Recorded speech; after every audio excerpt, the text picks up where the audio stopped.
Hey everybody, Jim Sammons here from the Kayak Fishing Show. As we've been doing, we've been taking our live shows from the Kayak Fishing Show Facebook page and loading them over here onto Kayak Fishing Tales, so our viewers over here get a chance to see those interviews as well. We've also now started loading these onto a podcast. So if you go to iTunes and look for Kayak Fishing with Jim Sammons, you can listen to these while you're driving around if you've got absolutely nothing else to do. So in today's episode, we have Brandon from GoFish Cam. He's joining us and explaining how these really cool inline cameras work so you can see the amazing hits that you'll get underwater. So stick around, enjoy this video, and I'll get back to you at the end. Hey everybody, Jim Sammons here from the Kayak Fishing Show Live. Brought to you by, as always, Ballast Point Brewing Company, my favorite beers. They should be your favorite too. I'm looking at this thing. I look very pixelated on my camera, and I'm not really sure why, so I hope it looks okay to you guys. A couple of things before we bring our guest on. I wanted to let you guys know that beginning, why does that say Jim Sammons? Beginning, actually right now, all of our live shows are available on iTunes. So we now have the whole iTunes things going. So these interviews, you can now do the download the podcasts and listen to them. Obviously, our show, you know, there will be some video stuff you'll miss out on, but for the most part, this stuff is all interviewing and talking and so on. So you will now get to be able to listen to these in your car if you, you know, if you're into that sort of thing. I had some requests for the for this, so I figured it was a pretty easy thing to set up, and we did that for you.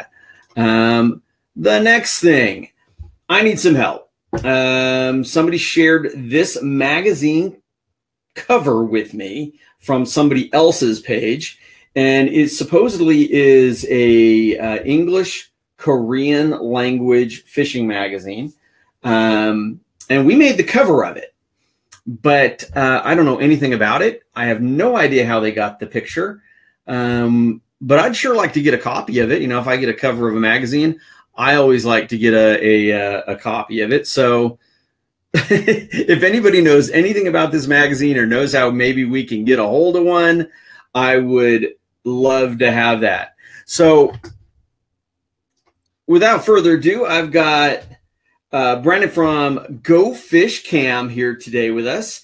And he has very nicely offered to share some information about the cameras. Which I have now got one. I haven't had a chance to use it yet because it just arrived, you know, a few days ago. You know, got the box right here. And so he's going to share with us some information about these cameras. And I'm actually going to run a little bit of footage so you can kind of see what some of this stuff looks like. You can see that fish coming in and hitting the lure.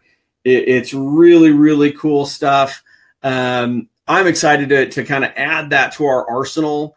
I could see for the guys who are using GoPros and, you know, editing their footage. So you have the above water shots and then this cool stuff from the GoFish Cam. So thank you so much for joining us. And again, your offer to, you know, square away one of our viewers, our fans with one of these cameras after we're all done. Welcome to the show.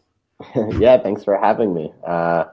You know, super excited to be here and talk about the product and get to know the kayak fishing adventures community. Well, let's start out with let's start out with saying hello to some of our fans who always join us. Edgar, how you doing, man? Weiss, every show you're here. Thanks for joining us, man. So tell us a little bit about GoFish Cam. What was your inspiration for getting this thing going? You know what's funny is you think that would be my favorite question. It's actually my least favorite question because I started this company with my my older brother, and it was actually his idea. Oh.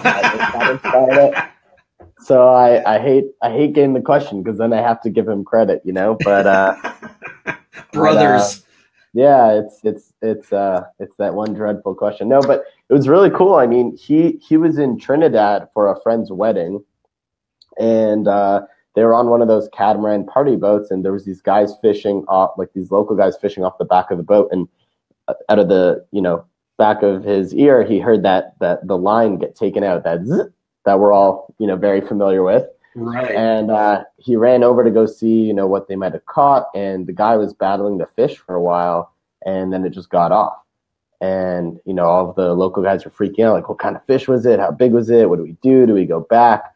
And that's kind of where that light bulb came in from. I mean, that's happened to us countless of times. So right, it's like what actually hit, and that's very true. I mean, I wasn't even thinking about that, because there's always like, I got hit by a big tuna. Yeah. Well, you didn't see it. If you lost it, exactly. We always say if you lost the fish, it can be whatever you want it to be. Mm-hmm. Yeah. Now stories, right? Yeah. Now people are gonna have to prove their stories are true. Yeah, man. So that was the inspiration. Were you in this business at all? No, I mean, I was just finishing up college when he came up with the idea, and he came back. So we're originally Canadian. We're from Toronto, Canada. Not more Canadians. Our mother's from Costa Rica. So we kind of grew up on both spectrums, doing a lot of freshwater, doing a lot of saltwater fishing. Very cool. He came back home, told me about the idea, and we started falling in love with it. It was a way to connect our passion with a really good, product and business in our minds, and so we set out for the long haul. How long has it been now? That idea came around in 2014. Okay. Took us about 2 years to ship product and just build it, and we've been in market now shipping product for almost a full year. Is it mainly available direct, or do you have it in shops, or? You can find it in some of your local shops. We're mostly online still. We're not in the big box guys like Cabela's or Bass Pro or Academy just yet. I would like to start entertaining those kind of larger corporations later on in the year. Oh, that's cool. You sent me a video and I'm trying to blow it up and it won't blow up for me for some reason. So this has got a lot of uses, and I've only had it for a few days, and thinking about how it could be used. My first thought as a kayak angler, particularly an offshore guy, is on the troll.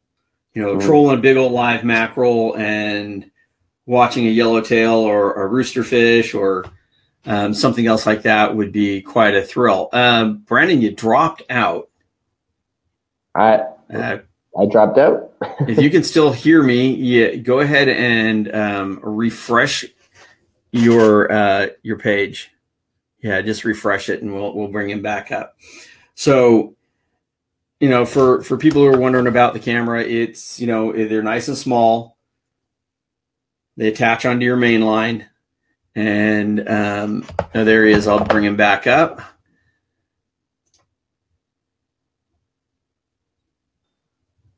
And you're back. Yeah, I didn't even realize I dropped off. I was I thought everything was nice and smooth going over here. Yeah, no, all of a sudden it went black. I don't know what happened there, but we got you back. I kind of lost track of where I was because I tried to redirect for a second there. Well, I did jump in. I saw you were showing kind of where the camera attaches to the line. It's funny with the weight, you think it would sit like this on your line. When it's in the water, it actually flips up like this. We really designed it with some air pockets within the front to kind of counter some of the weight so that you get that nice balanced view. I was actually wondering about that because I was thinking if it was this way and if you had a swivel or something here, it would be going across the lens all the time. So going that way, that's going to be going down. So that makes great sense. I've got a couple questions here. Well, of course, let's look at Ryan. Ryan is actually the one we snagged some of his footage. Love my camera. The thing's set up. Awesome shots. Yeah, I think, like I said, for somebody who wants to do that combination of their above footage and then the below water footage, and that's what I plan on using for our show. It's going to make some pretty compelling stuff. So thanks, Ryan, for actually, I've actually been talking to Ryan a little bit. He's been giving me some information on the camera when I was just kind of investigating it. So I appreciate that. And that's what I plan on using for our show. It's wow, now got an echo. The fish hits on the camera, always cool to see. Yeah, I mean, we've seen those, and they're hard to get shot. So this certainly makes it easy and low drag. Edgar would love to win one. Wouldn't everybody love to win one? Well, here's Mark Eubanks. Now, this is a pretty legitimate question. So to date, Mark, we've only ever had 7 people report one lost. I mean, the way that you're connecting it to your line is you're attaching in between 2 different aspects. So you're putting, heavier main line to the backside, little less weight on the leader front to your lure or bait. So, we've had lots of customers get snagged up. Fish have come and tested out the camera. We've seen fish take lures away. And again, we've shipped about 3,000 cameras to date, and only 7 have ever been reported lost. Well, that's not bad. And I kind of look at it, the way I was thinking is the same way you do a lot of times when you're bottom fishing. If you put a sinker on the bottom, you put that on lighter weight. So that's the one that's going to break as opposed to your main line. So the main line to the camera being the heavier weight, lighter weight going to the fish. A sinker on the bottom. So you don't have that issue. You don't want to lose the camera. Yeah, I mean, and it was obviously something that we were thinking about a lot, being anglers ourselves. I've lost countless of lures, but I've actually, never lost the camera. The first cast on our first camera we ever had, my brother casted it, overcasted it from a pond into a tree and got it snagged in the tree, and I was so upset with him. We were able to free it out, just fine, and we lost the lure, and we've lost lots of lures still on the camera, but the probability is so much less when you're just using a heavy main line. I always recommend at least 30 pounds on your main line. Yeah, well, I won't have that problem. I'm usually fishing 80. When people hook this thing up, are you usually going with are they tying directly to this? Are they going with a snap swivel, or what's the easiest way to do it? I mean, it'll depend a lot on the type of fishing you're doing. Me personally, whenever I'm casting or retrieving with it, I'll always have just my main line tied directly to the back. I always use a swivel off the front side. That way, whatever lure I'm using has its own freedom. It can do, the motion it was built to do, and it doesn't affect the camera, and vice versa.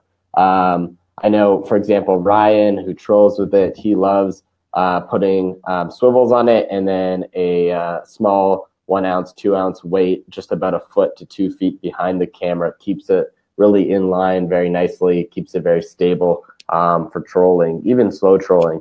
Bottom fishing, people are using swivels on the mainline side, but for the most part, I always tend to tell people, if you're going to use a lure or even a live bait, keep a swivel off the front. That way the camera has its freedom to stay stable, and the lure and bait has its freedom to move around.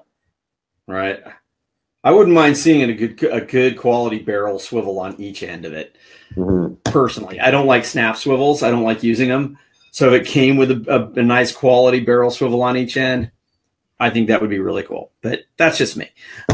Everybody has their different wants and needs. So I don't know if I dropped out there, but I heard that you wanted swivels on both ends. It's something that we're looking into figuring out, different ways of building accessories that are compatible with this camera, and different rig setups as well. It's something that we're always looking into. Right, right. Yeah, like I said, I don't personally like snap swivels. So if it had a, if it came with a good quality barrel swivel already on each end, that if you didn't hear me the first time, that's what I was kind of saying. But like I said, everybody's different and has different wants and needs. We got Brad here saying it's the missing piece of his soon to have fishing videos. I'd love to dive in deep water. Well, that's a deep water. I mean, these things, from what I'm reading here, I mean, on the box, 150 meters. That's pretty impressive. I actually was watching one of your videos, and it said that they were dropping down. They were bottom fishing at 400 feet, and you have dropped out again. So I just have to refresh it here, but reading off the box here, yeah, 150 meters. I watched another video, and I'm going to bring him back up. Yeah, it was jumping out on me a lot there. So I figured. Are you? Do you have a sketchy connection over there, or? No, the connection's fine here. I'm not too sure why it kept jumping out. Yeah, I've never had that happen. It's really odd. But yeah, so deep water, 150 meters. Mm-hmm. Yeah, I mean, we the first time we test every unit. We have depth chambers in our facility. So is that right? Yeah, so every camera at our manufacturing facility goes into these depth chambers. They stay in it for about 10 minutes. We pull it back out. We shake it around. We put it back in. Goes back down to 150 meters. So we do pressure tests, we do stress tests in like cold and hot climates. And we're always working on seeing like how we can exceed that. But the first time we ever had a customer use it, from my knowledge, and share a video at about 470 feet was in South Florida, the South Florida Fishing Channel. And it was really cool. They caught some barracuda down there. They had no idea they were going to catch barracuda. And it was kind of interesting just to see the high-powered green LED night vision just illuminate the entire bottom. Right, yeah, and we should touch on that here in a second. So again, everybody, if we want to have these great sponsors who are willing to come on here and visit with us and share information and share gear, it always helps if we have some good interaction. So please, give it the old like, the thumbs up, comments, questions, always make for a better show. And obviously, if you share it with all your friends who you think might be interested, that helps as well. And I really do appreciate when you guys can do that for us. And like I said, always shoot us some questions, because that always makes it better. I know, sometimes it gets hard for me just to answer all the questions. So, or ask all the questions, because, I get stumbling across my own tongue sometimes. So, a little bit of water. So we have Chris. Thanks for joining us. Super cool product. Mark Behringer, cool stuff. I think this is something that I wasn't even really thinking about as much. Like I said, not so much just seeing those hits, but just seeing what's down there. See what you missed. I actually saw a video. A friend of mine did one sometime with a camera. He actually mounted it was very cumbersome, but he mounted a GoPro to a downrigger ball and got some pretty cool footage. And it showed how many fish that he actually missed, how many fish actually followed his lure and never hit it. So having something like this, which is a much cleaner system, much easier to use than, like I said, having a downrigger ball and having to drag that thing down, and it is very, very intriguing. So I think that's a huge thing. Yeah, actually, the cool parts about it is I had a customer reach out saying, I went out one day and I was trolling and I didn't get any bites for about 30, 40 minutes. So I reeled back in, I looked at the footage, and there was tons of fish, and they were following his lure, but he was going a little fast and they were losing interest before they could catch up. And he went back and trolled the exact same area, but just slowed it down a little this time.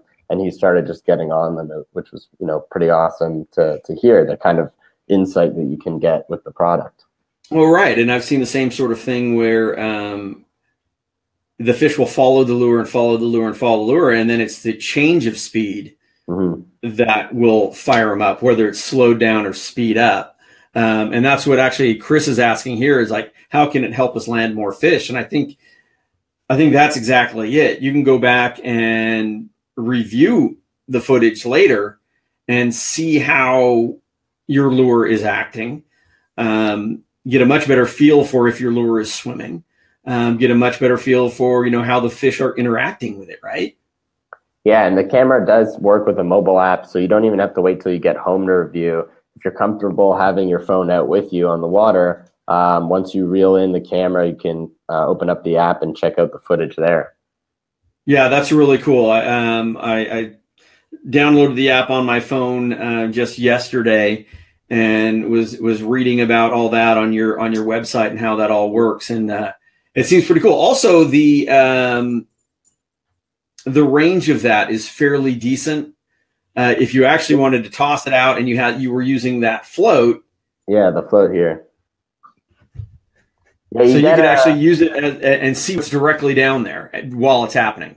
Yeah, you're comfortably getting about 30 feet, and you can get up to 50 feet. When you cast it out there with the float, it turns the camera into a bobber. So because this part of the camera stays surfaced, you're able to live stream to it, which is really cool. You can, I like using it. I'll pull up to the bank, when I'm fishing, and I don't necessarily want to go all the way to the bank, so I'll just toss one of these out and kind of let it drift along that bank side, and see what kind of fish are there, what the structure looks like, what kind of fish might be hiding in that structure.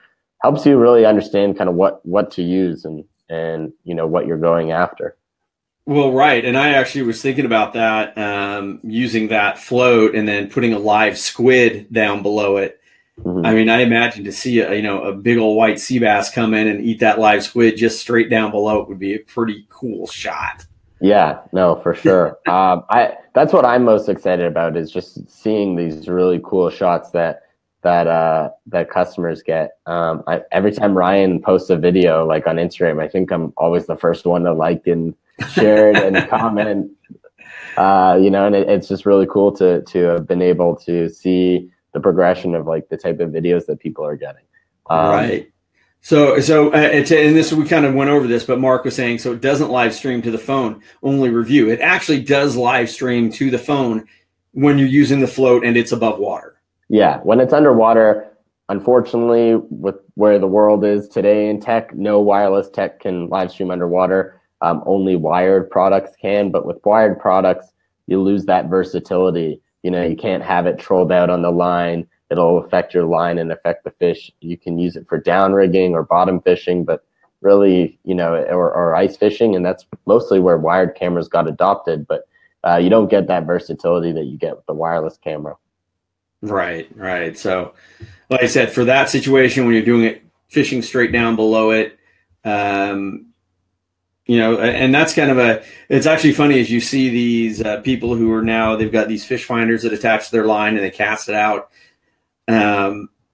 This is even, if you have water clarity, to actually see what's going on there is pretty cool. Yeah. And going back to Mark's original question about water clarity in Louisiana, we were fishing for redfish in down near Venice, Louisiana.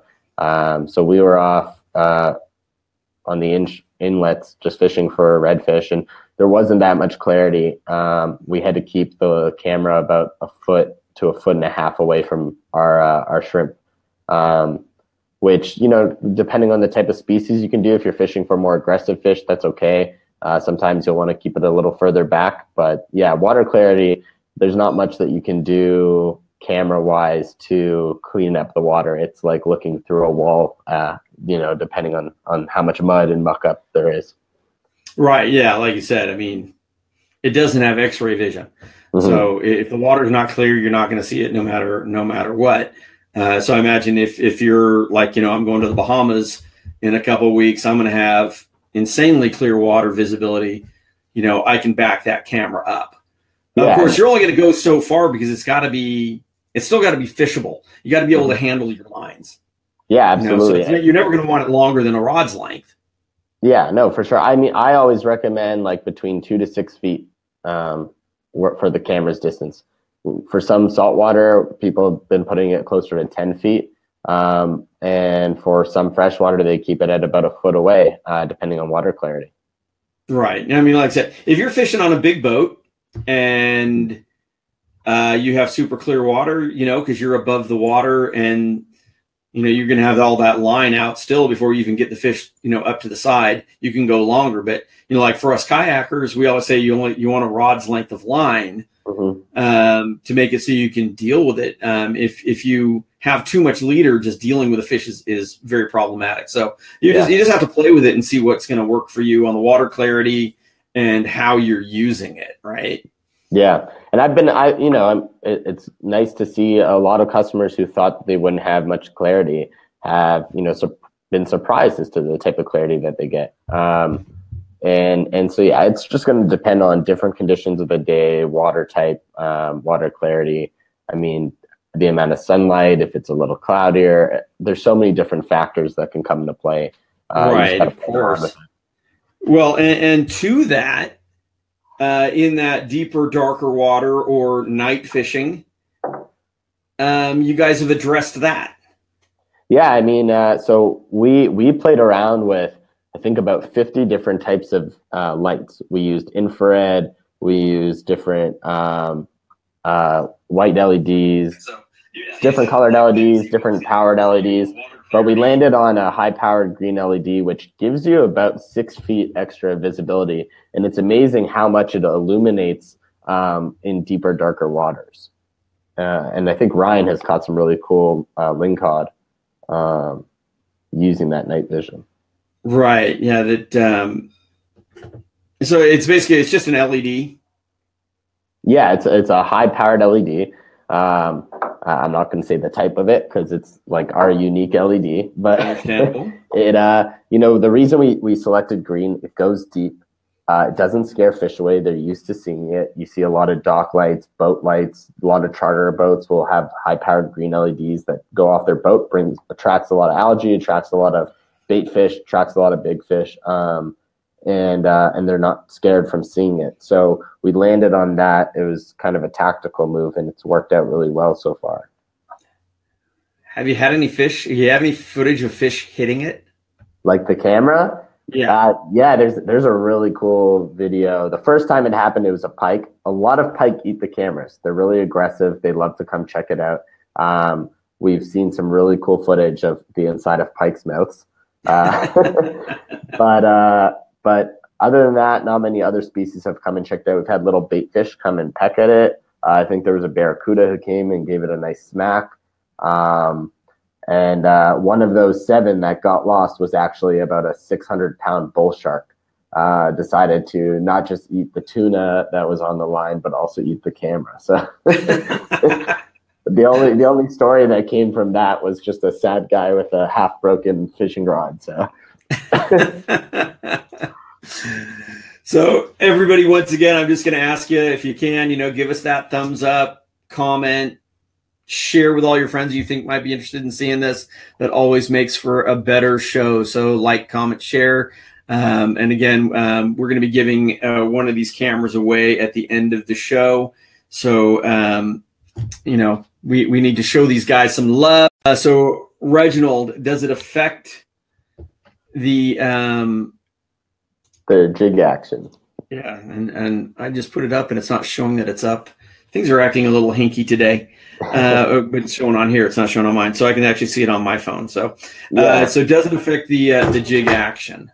So it's going to depend what you're using. So earlier in the show, I was saying how my ideal setup is I'll usually tie my main line just straight to the back of the camera. I always recommend using a swivel off the front. That way, if you have a swivel off the front, your lure, your live bait, it's free to do what it wants to do, and the camera can stay steady. On a jig, the camera does have some weight to it. It's not a camera that wants to float. It does want to sink. It has a slow sink rate to it. So depending on, how heavy your jig setup is. On that, it's not real heavy. Yeah, so on that jig motion, it shouldn't affect it too much. You might just have to put a little bit more effort on your on your motions, just so that you can get that full action on the lure. Well, yeah, and again, if you look at, use Ryan as an example, if you look at some of his videos, and it's Ryan Howell. If you look at some of his videos, a lot of times, again, it is trolling.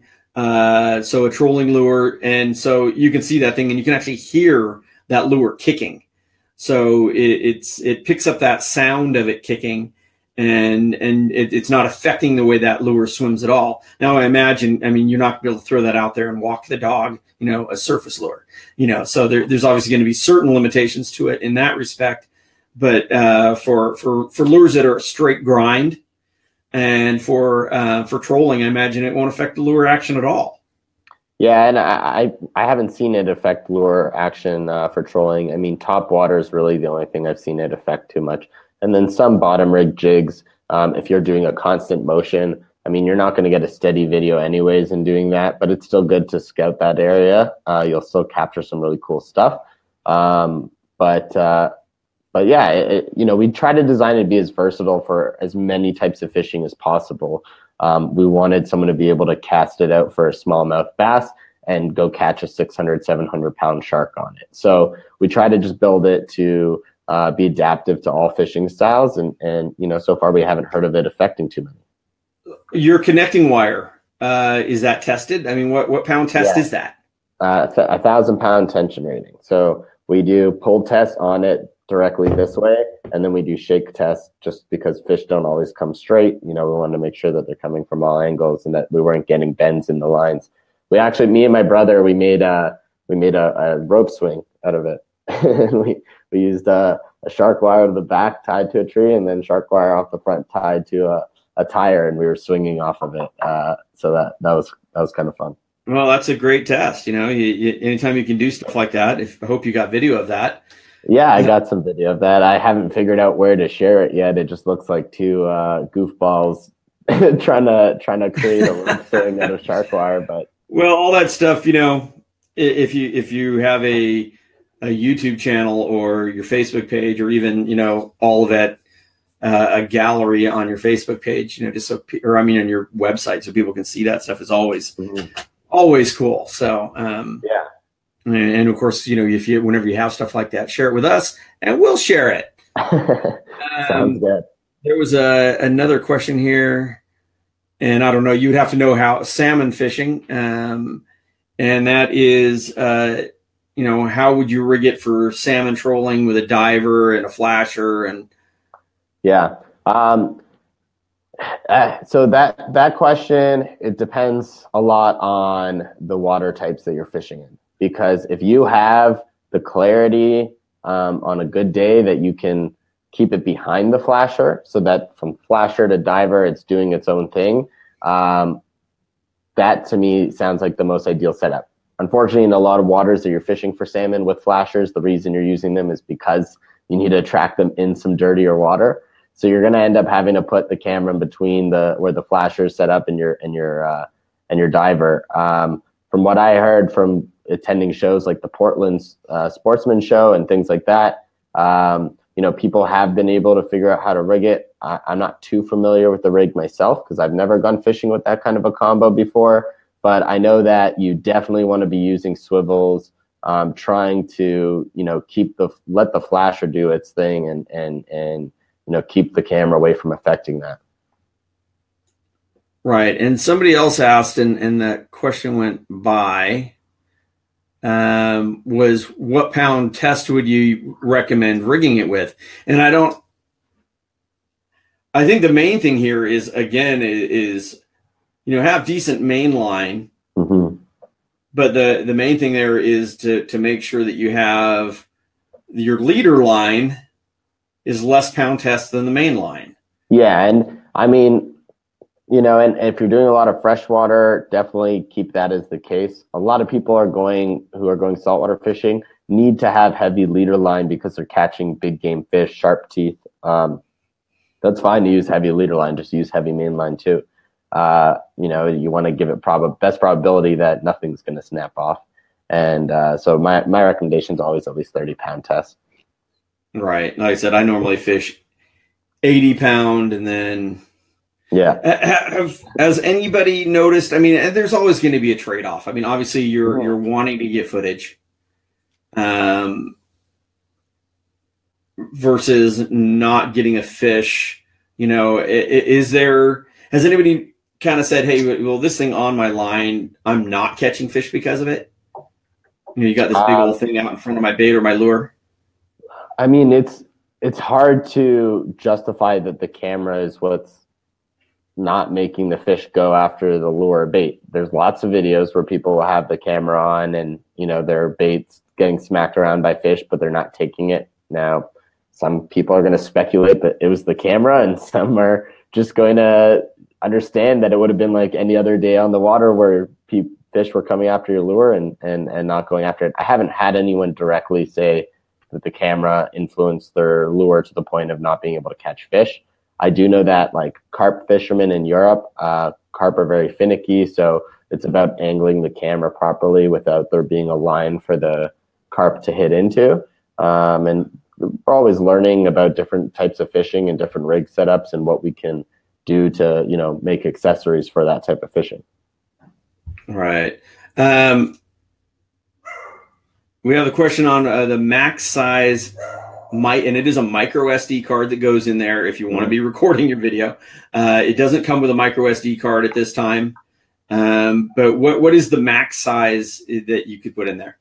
Up to 64 gigabytes. I typically just use a 32 gigabyte SanDisk that I pick up at Walmart. Works really well with the cameras. I haven't had any problems with it.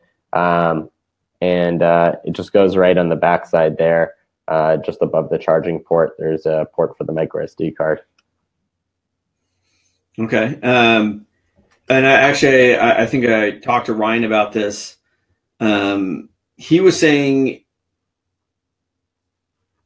it was about 16 for a full charge on the battery. So if you ran it the entire time on one battery, you needed about 16. Yeah. So you could recharge it and do that. Yeah. So the camera. What is the battery life? So the camera holds up to 64 gigabytes. But yeah, so the recording time at full HD, which is 1080 at 60 frames per second, is an hour and a half. At 1080 at 30 frames per second, you're getting about 2 hours. And at 720 at 60, you're getting between 2.5 to 3 hours. So you have the optional modes. You can change them on the camera itself, or you can change it with the mobile app. It's really easy to switch through the record settings. It just depends on whether you want that top quality or, you know, more battery life. The reason we make it compatible with up to 64 gigabytes is because a lot of people will have multiple cameras, but they just want the one SD card. So they'll, you know, charge this one up while they have the other one on their line, and then they can just swap the SD card and still get, you know, more than just one camera recording's worth of footage. Of course, my thought was have two cameras, two cards, and a Noctua battery. Yeah. So I could run one, run it out, bring it back up, plug it in with a USB cable. Recharge that one for the next hour and a half while that one's running. So that way I could get full coverage basically all day long. Yeah, like me, my typical tackle, I'll have about 4 cameras. What I like to do is if I'm freshwater fishing, I'll typically just have one that I'm casting and retrieving all the time, and I'll have one on the float casted into a bank, and I'll just let it sit there. And here and there, I'll reel it in and I'll check out the footage, or I'll just connect to it live stream to top-down view and just be like, oh, man, there's a huge bass there. And then I'll start casting into that spot. So I like playing around with them so I can start scouting areas a lot better. Right. You know, we are actually getting some really good questions coming in right now. Ben is asking it, does it have a fisheye type lens on it? So no, it's not fisheye lens. It's 155-degree wide angle. We did have a fisheye lens, but it distorted the video a bit more. Plus, when you're bottom fishing, it makes that lens really susceptible to getting hit by rocks. So we try to have a rim of plastic around the lens just to protect it a bit. The other cool thing too about the cameras is the lens is interchangeable. So right now the camera doesn't come with an extra lens. Starting in a couple months, they will. But if your lens ever has a scratch on it, just let us know. We'll send you a replacement for free. That's really cool. That is really cool. The fact that you can just take it off really easily and not have to actually be opening up the camera to swap that out is really a great idea. Got a recharge time. It's an 1.5 hour recharge, so it matches up perfectly with that 1080 at 60 frames. Well, so, exactly. That's exactly what I was saying. If you have two cameras, you run one, you charge it, bring it back in, put out the other one, put it on your battery, and recharge it. That's really cool. Edgar is asking about, does it record sound? It does. It's actually really interesting. This was, I guess, it was made by mistake, but we made it with sound. The idea was we wanted people to be able to, record themselves and in addition to recording underwater and have sound. When it's fully sealed up, you will not hear sound. I would not be able to hear myself talking. If I open up the back, you hear full sound. What's interesting about when it's underwater is the sound of the lure and the sound of the fish transfers through vibrations through the water and through the housing. So if you listen in your videos that are underwater, you're going to hear the lure making the sound. You're going to hear the motion of it. You're going to hear when fish are coming up to it. You're going to hear when that line is being taken out by fish. You're going to hear sound underwater. But when it's above water, you won't hear a thing, which is really cool to me. Right. And again, I saw that on some of Ryan's videos that he had shown me, is you can hear the vibration of that lure, which I thought was really cool. Yeah.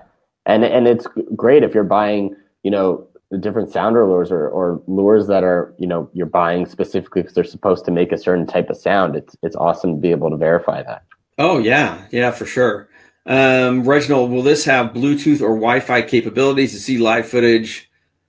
Well, yeah, we already discussed it. It does have Wi-Fi, and you can, from a certain distance away, if it's on top, you can do the live footage. Other than that, you can bring it back in and then review footage, right? Yeah, so the camera does have a mobile connection, but no wireless tech can live stream video, so it's not going to live stream while it's underwater. You fish like you normally would, but when you reel in, you can gain that insight right away on the phone.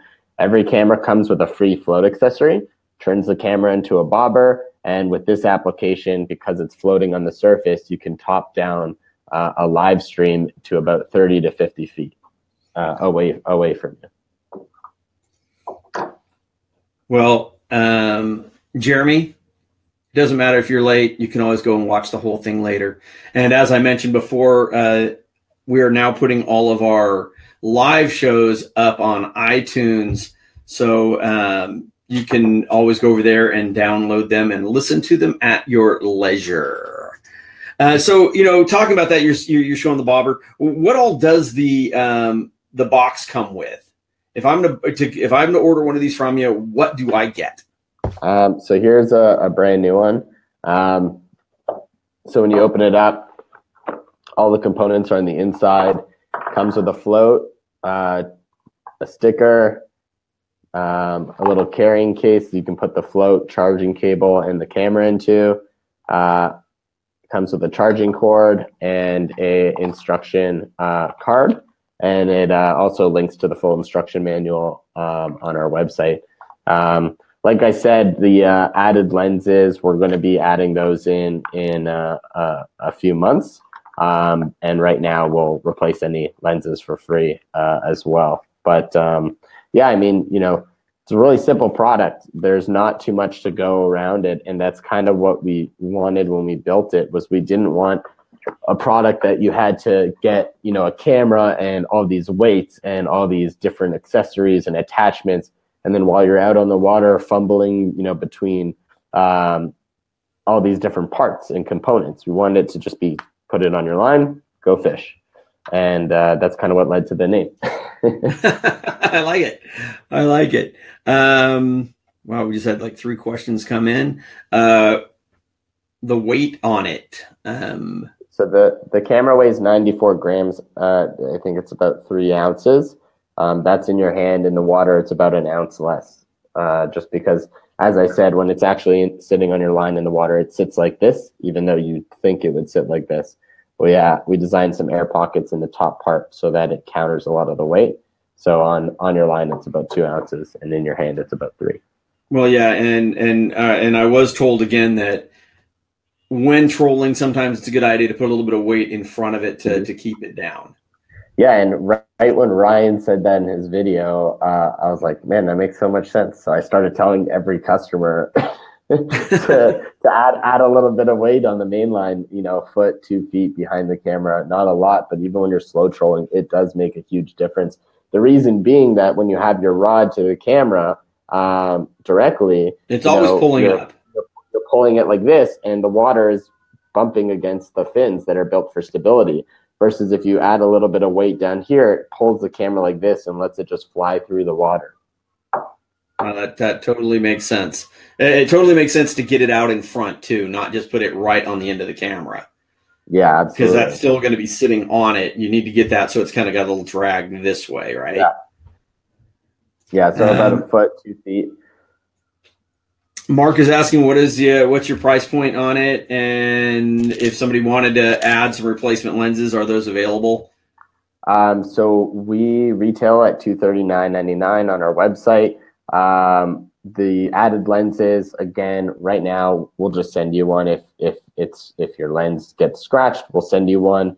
If you want us to send you a couple, we'll be happy to do that as well. We're not selling the lenses right now as accessories, but I have about 500 of them sitting in my bedroom, so I'll be happy to ship you one of them.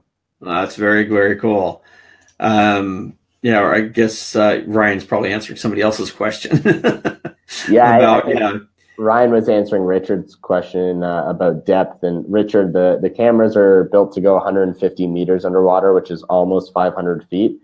We test every single one of them in our facility in a depth chamber that we brought on, and so every unit before being put in one of the boxes goes into that for testing. And we're always working on new tests to just make sure that, you know, these things are going to hold up to the environments that we love to fish in. So here you go. How does it hold up to extreme cold? Maybe the guys up there ice fishing. Yeah, so you can go ice fishing with it. The camera has a recording time at top quality 1080 at 60 of 1.5 hours. And at 1080 at 30, it's 2 hours. 720 at 60, it's 2.5 to 3 hours. That gets cut in half when you're ice fishing right now.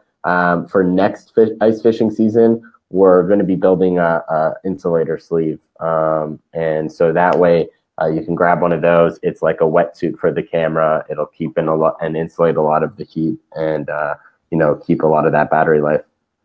What about extreme heat? You know, going the opposite direction.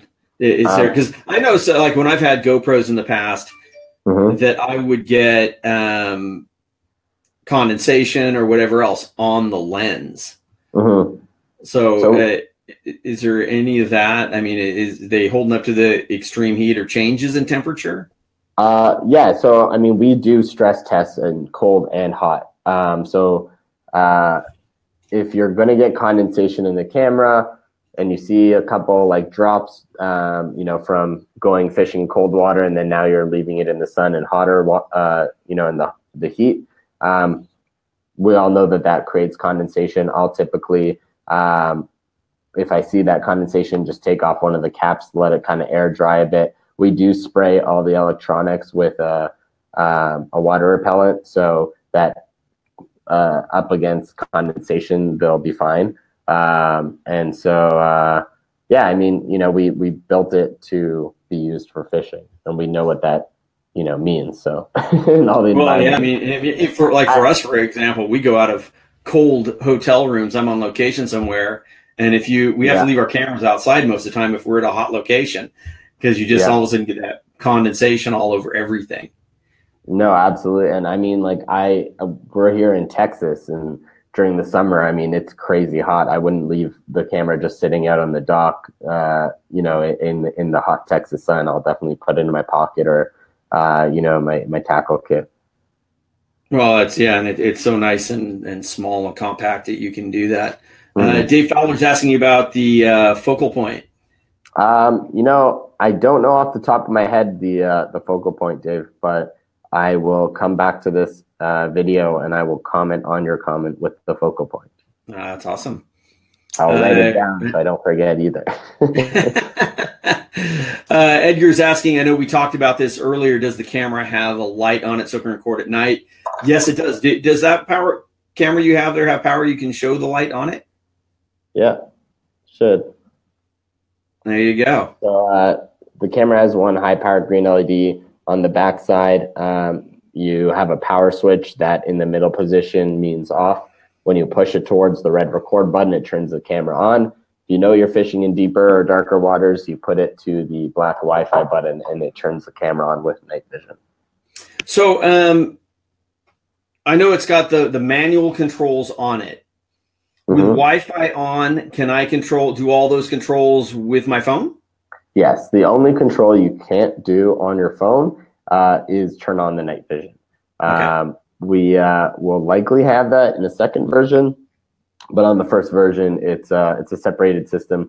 We thought about doing it to where if there's not a lot of light, then the camera would sense that and turn the light on. What we found is that what happens there is, let's say you're fishing in an area and it starts getting darker and there's lots of fish coming around. All of a sudden, being blasted by a light will scare all of those fish away.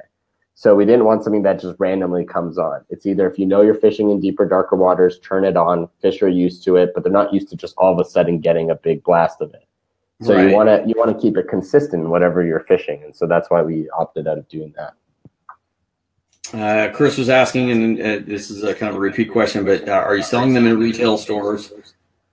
Right now, we're not in any major retail stores.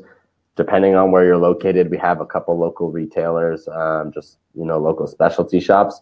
The major retailers like Dick's, Cabela's, Bass Pro, Academy, our goal is to be in them around end of year or early next year. So keep an eye out for us. Go tell your local stores to carry us. Then maybe they'll call us. But but right now you can buy it on our website. I think there's a link here somewhere in the video, and so you can go check that out as well. GoFishCam.com. And we got a what up from Pro Kayak Fishing. Are you eventually going to have dealers? Yeah, that's in. We're currently having dealers, Richard. So we're working with local sales reps. We're working with dealers. We're not sure if we're going to work through the distribution route just yet, but if you have your local dealer that you think would be interested in this, or a guy who's a sales rep, feel free to shoot them my contact info. It's ba@gofishcam.com, and happy to chat with them about selling our product. Yeah, and that's a good point too, because we have a lot of viewers here that are pro staff with different shops and work with a lot of different people. So if you guys do have shops that you work with on a regular basis, and if you think this is a cool product, definitely go talk to them and see if we can help these guys out and get it in there. It's another one of these really small companies that we're working with just to try and help them out. They're trying to help us out, and just, they're trying to help us get more good footage, and we're trying to help them sell some product. So I think I love working with the small companies, Siegler Reels, everybody knows I love them. And, they're a small mid in the USA company. So let's support these little guys. I appreciate that. Let's see. You should be building a mini CO2 inflatable on it so you don't lose it, and have something to activate it. So, yeah, and a remote, so it just automatically comes back to you. Yeah, we've thought about that. I've playfully we've thought about, what if we do a CO2 tank? What if we have the camera logs its GPS coordinates, and then if it gets lost, a little propeller goes on and it swims back to you. The sad part about it is that when things are underwater, there's so little that you can do, because there's just no communication ability underwater. Even those giant submarines that you see in the military to send signals. They have to send a little thing to the surface to communicate. It's just tech isn't there yet, unfortunately. But we're always looking at ways to recover cameras. I think the best ways are going to be through some accessories that we create for you guys. But one of the things that we're dedicated to is our community of anglers and our customers. So as we start thinking of ideas to build, we're always going to be surveying you guys and figuring out what you actually want and if you have any ideas as well. So keep those kind of ideas coming. It's what, it fuels the innovation. So a question on having the Wi-Fi on, how does that affect the battery life? So again, at 1080 at 60, your recording time is 1.5 hours. With Wi-Fi, you're getting about 1 hour and 10 minutes. With 1080 at 30, you're getting about 2 hours of footage. So you're getting about 1.5 hours to 1 hour 40 minutes with the Wi-Fi.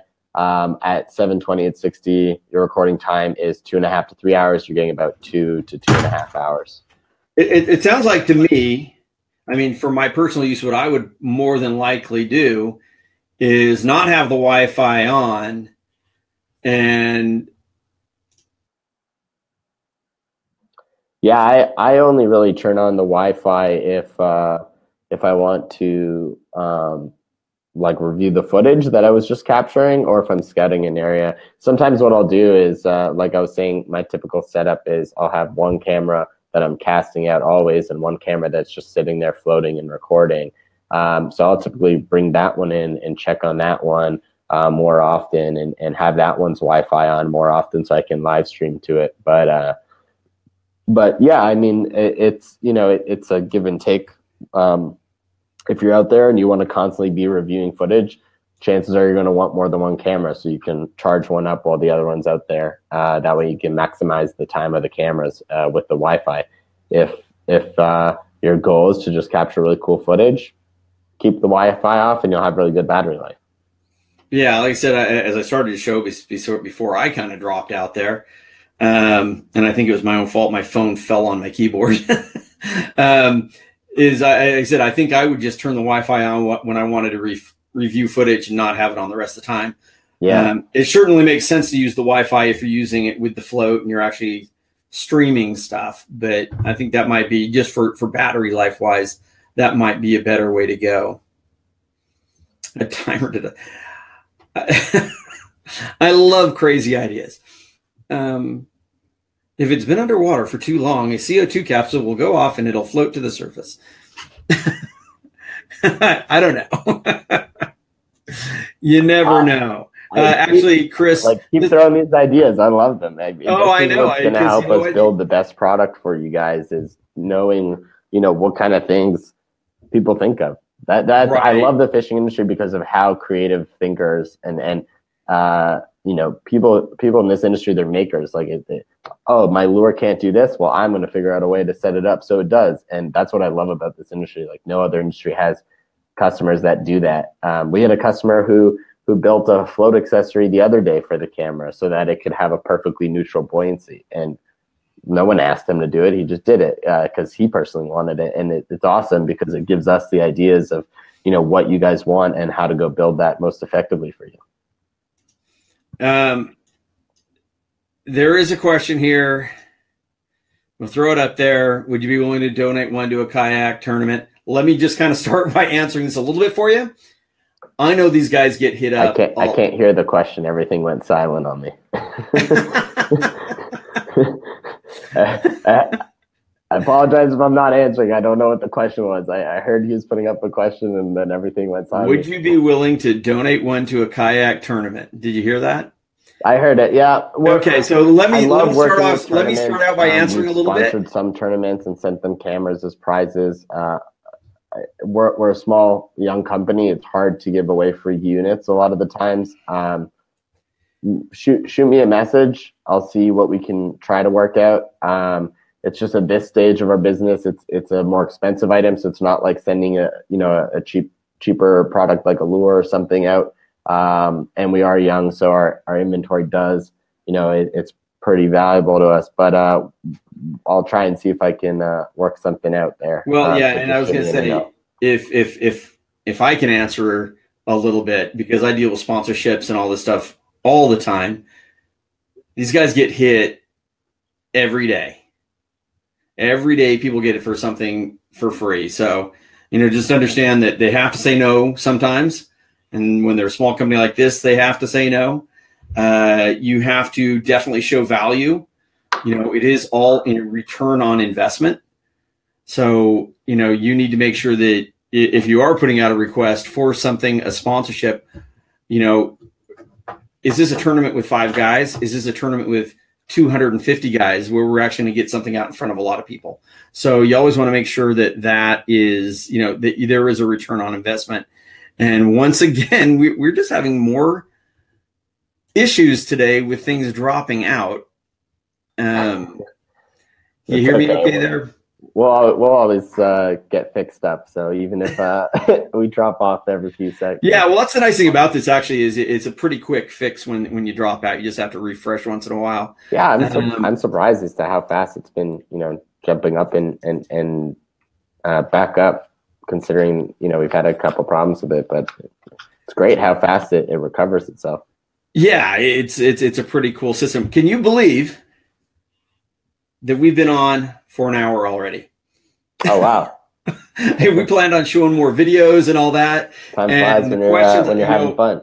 Yeah, all these great questions kept coming in. And, and that's what makes these shows better, when people are asking questions and gives us more to talk about.